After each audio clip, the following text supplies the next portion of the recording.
This tarpon season, I've run into a good number of sharks, in my hunt for the tarpon. And I've also had some pretty good runs with the tarpon themselves. So what I've noticed, especially this last trip, is that the monofilament top shot that I had on my braided reel, I mean, it's just getting kinked up and it's frayed and it's just getting weak. So what I'm going to do today is I'm going to replace it and I'm going to show you how I do it. All right, so this is my braided line. This is what's coming off the reel. And they're both about 50-pound test. This is my top shot. So this is what I'm going to add on there. So all I'm going to do is I'm going to pinch this right here, create a little loop. And you can kind of see that loop. And then we're going to pull this through the loop, and you want to pull it, quite a bit. Good 10 inches or so. And then you're going to wrap it this way toward the tag end of your mono. And it's going to be like 7 wraps. So 1, 2,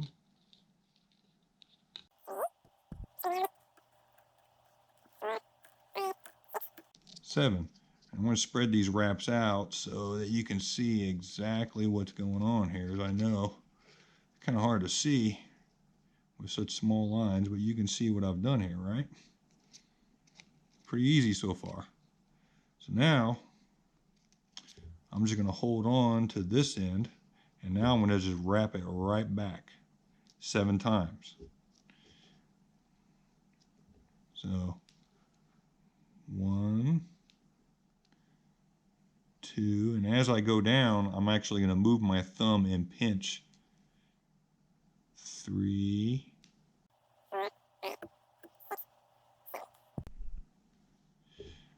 now what you want to make sure that you do, this is probably the most important part of this knot, is you want to go out the same way you came in.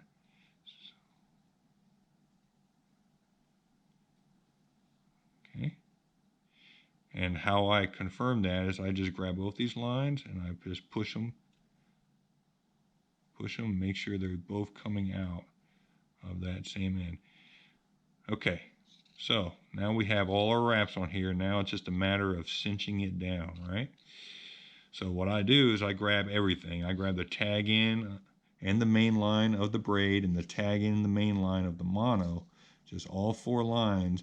And we're just going to go ahead and just cinch it. Cinch it, cinch it, cinch it. Just do that.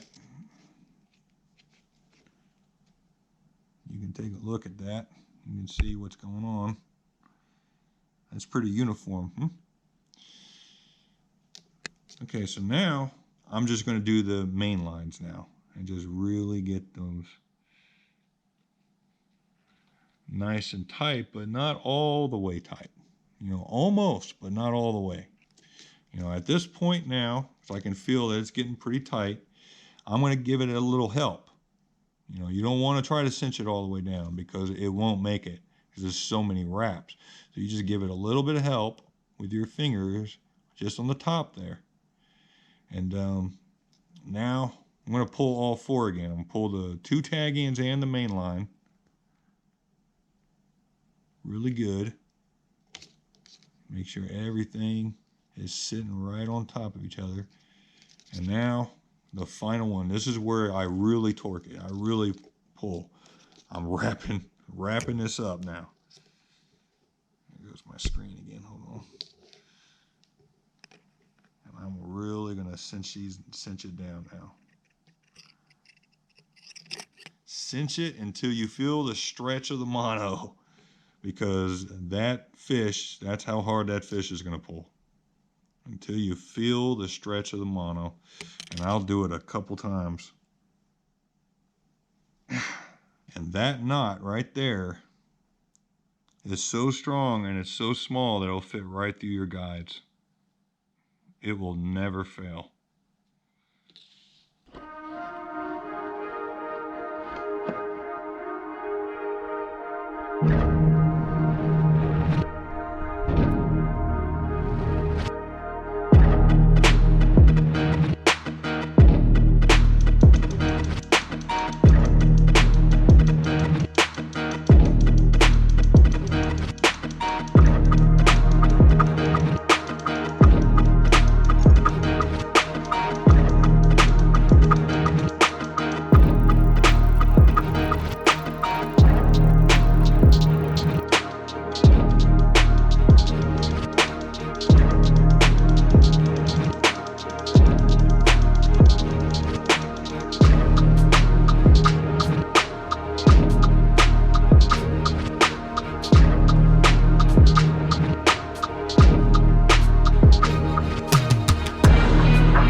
Okay, so I just showed you a real simple way to put a top shot onto your reel using just regular common household goods. You don't need like a bench or a vise or anything like that. You can just use things you probably have in your house.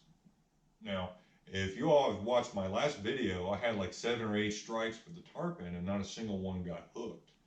And tarpon not getting hooked, that's kind of, you know, a normal thing, okay? But 6 or 7 strikes, man. So I'm gonna change it up. I'm gonna try out these new hooks. I've never tried them out before. They are called beak bait hooks.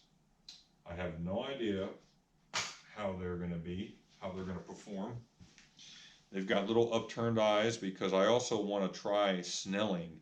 You know, usually I use the loop knot, and a loop knot works great. It doesn't matter how you fish a loop knot. Like with trolling, I hook up on fish. Dead bait on the bottom, like a crab cut in half, or those black drums and those sheep's head and the redfish. The loop knot works great. But I just want to just do something totally different with these tarpon. I want to really mix it up this next trip. So when you do a snell knot, you want to go in from the front of the hook. You don't want to go in from behind like that. You go into the front, you pull, I don't know, about 10 inches of line. Then you bring in a loop. Bring in a loop just like that. And then you pinch that little loop. And then all you do throughout the entire duration of this knot is you go around the shank. So I'm taking this tag in, I'm going around the shank, and then I'm going through the loop. And this is there are different ways to tie a snell, but this is the method of tying it when your line is already on, your leader line is already on the reel or whatever. There is other methods though. So that's my starter. I'm going to go ahead and do that 7 times. So that's 1,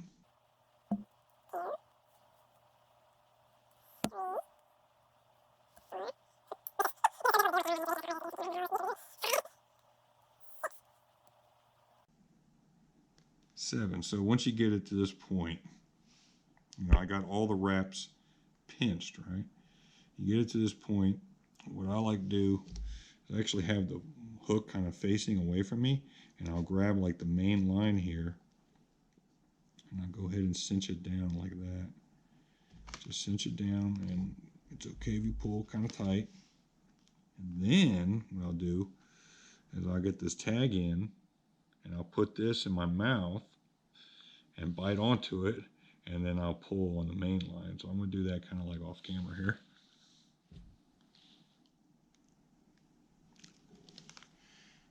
Nice, and what that'll do is I'll get nice and coiled up, nice and tight. But we want to get it down to the eye, so we're going to go ahead and do that, and I'll just have my thumb right here, I'll just go ahead and pull it down the eye and then pull it tight. Okay, until this tag end basically turns up.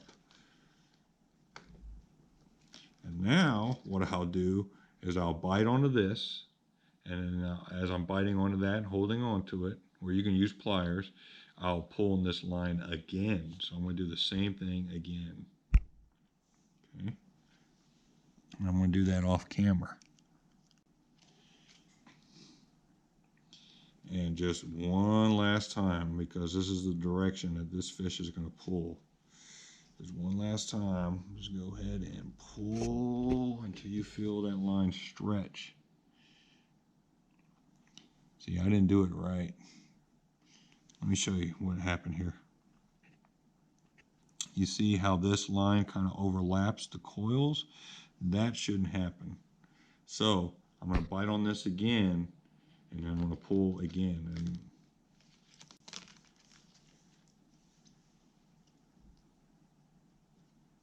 yeah, there you go. That time I got it right.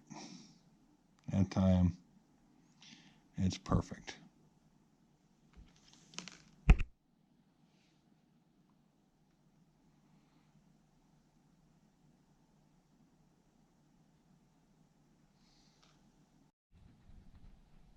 Now when tying that snell, you can go back and forth with biting on the tag end and pulling the main line and then pulling the main line just to see how it all sits on there. You can go back and forth as many times as you need to, so until those coils are just basically right on top of each other, and they're not, this tag end will want to kind of come down sometimes. So you want to try to avoid that. I'm going to demonstrate real quick, just how good of a knot this is when it comes to just strength. Now, a lot of people think that you need a hook with an upturned eye like that in order for this knot to work. That's simply not true. This is a regular, circle hook, the ones I was using for the tarpon. And this is 50-pound test. So this is 50-pound test monofilament. And I'm going to go ahead and just try to break this line there. Let's try doing it this way.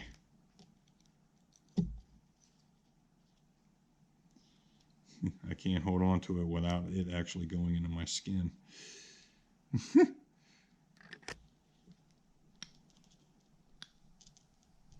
Holy shit. 50-pound test. All right.